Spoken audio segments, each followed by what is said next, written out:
Okay, so may nabili tayong mudguard para sa ating Wigo.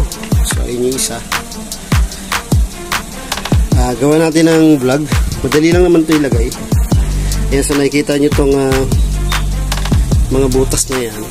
May mga designated din na butas yan dun para paglagyan nyo ng tornilyo ng screw. Okay, so may mga free na rin na screw. Ayan, may mga free na rin na screw. Ayan, so ikakabit natin to. So ang gagamitin natin ito, dalawa lang. So ito lang, dalawa na to. Ito isa extra lang. Kung meron ka sarili mong screw, lagyan mo ng extra. Ito, so dalawa lang gagamitin natin. Tapos ang ginawa natin para may kabit to, pinaling natin yung gulong para maikabit natin, no? So ganyan na magiging itsura niya. Yan. Ayan, no? Sakto yung dalawa, may hole na dyan. Ayan, sakto.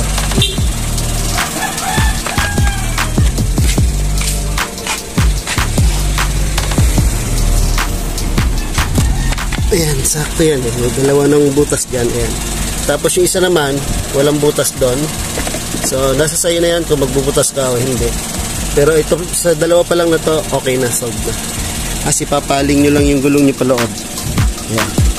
Okay, so tara, kabit natin.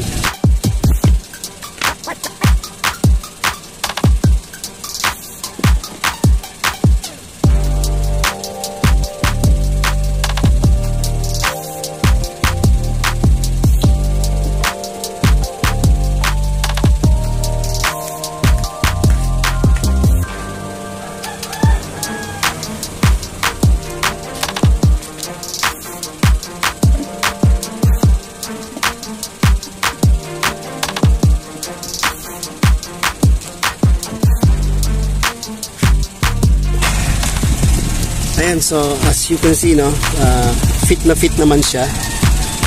Pwede kayong maglagay doon ng isa pang screw kung meron kayong extra.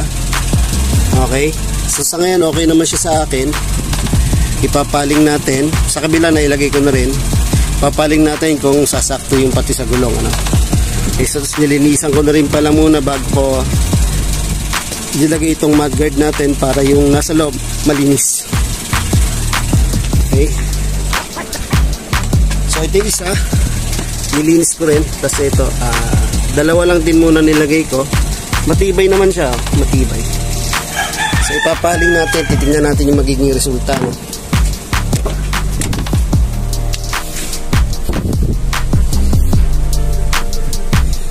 Yan.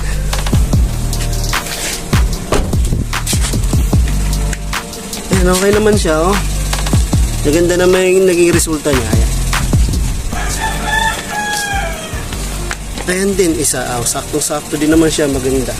Sinainis ako dito tuwing malakas ang ulan, maputik, kapag mabilis ang takbo, kaya kahit tumatakbo may mga lumalagpas. So ito, meron ng mudguard. Mapoprotektahan na yung pintura. Tapos itatry naman natin yung sa likod. Palilinisin din natin yan. Tapos dahil maglalagay din tayo dyan. Okay, hindi ko lang alam kung paano yung sa likod, pero may mga designated na butas din siya, kasi siya. So malalaman natin kung paano, ano. Okay, so ayan, tapos na natin lahat, ano. Ayan, so maganda na yung pagkakalagay sa kanya. Ito yung sa front. Ayan, front din yan.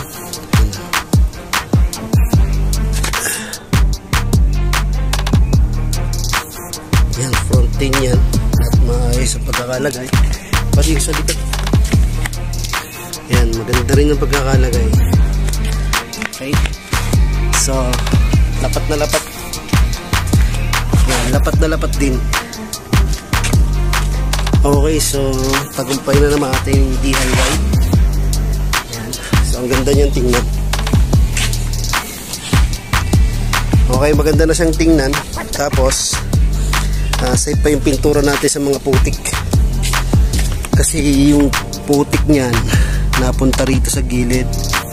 Tapos minsan pagka nakakalimutan, pag pinapagpagan, nagagasgas. So ayan, meron na tayo pang salag.